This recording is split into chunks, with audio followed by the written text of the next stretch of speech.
ได้ไปหาเพราะว่าอยากงานที่ท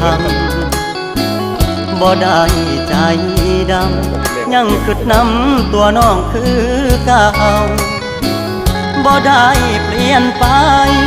หัวใจอ้ายยังห่วงเจ้า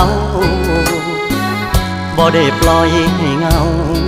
เสาร์อาทิตย์ติดงานโอที